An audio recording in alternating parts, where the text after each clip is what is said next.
Well, today's February the 12th. This is what I've been working on today on the MLH Railroad.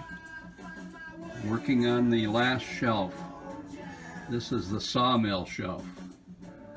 So I've laid some track. Got the sawmill partially completed. And it's just partly in place, but the tracks are laid out. And we'll see how they go.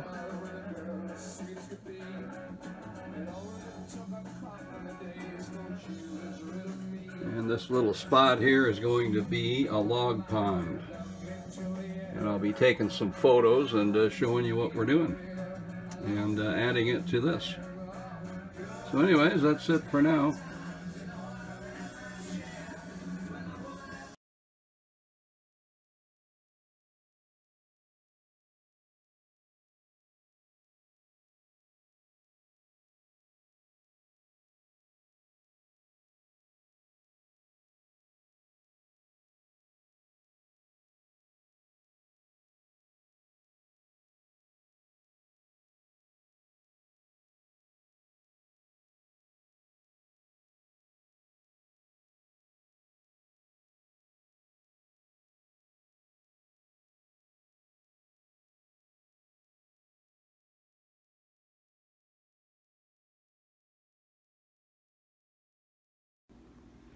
So it's just about the end of April, April the 28th to be exact.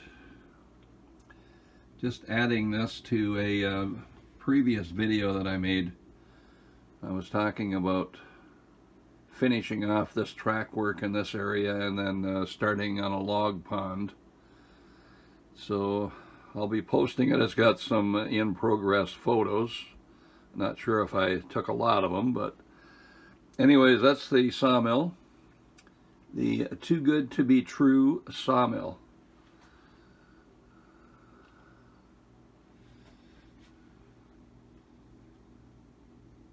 There's some New York Central power.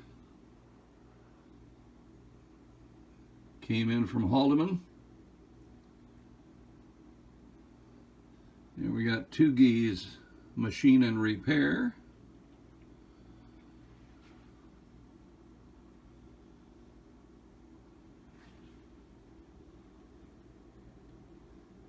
Got a front end loader to move the log cars as needed. There's some loads that are going to be outbound. And there's a few trees in place. Log trucks. They're on their way to the other sawmill to the north.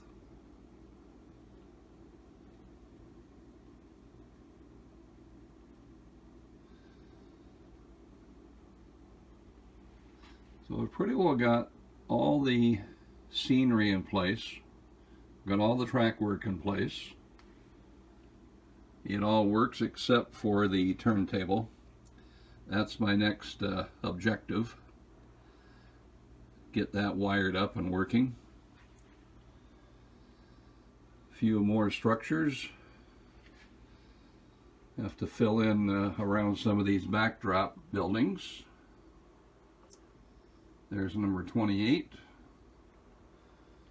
Here's my freight house. There is my interlocking tower. I used to work in a few of them when I was on the CNR and the Penn Central. Many, many moons ago.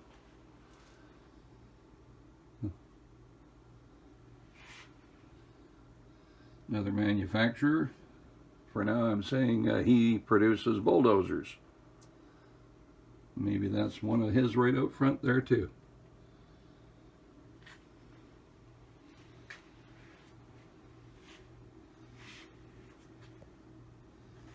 The yard office here for the locomotive crew.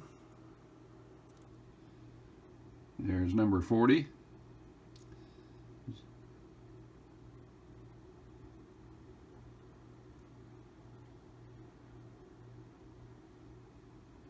And this is Mariposa.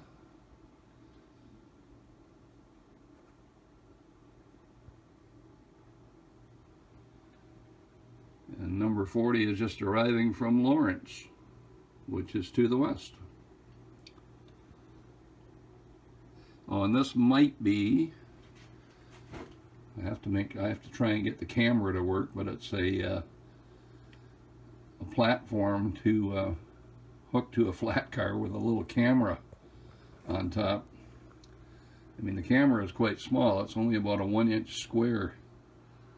But so far, I haven't figured out how to even make it work. Anyways, that's something else to do. There's my DCS 52. It's been a nice, nice command station. Then I also have a DT 400 dual throttle. It works quite well too. Anyways, I'm going to add that to the other video, and we'll call it a wrap. Take care.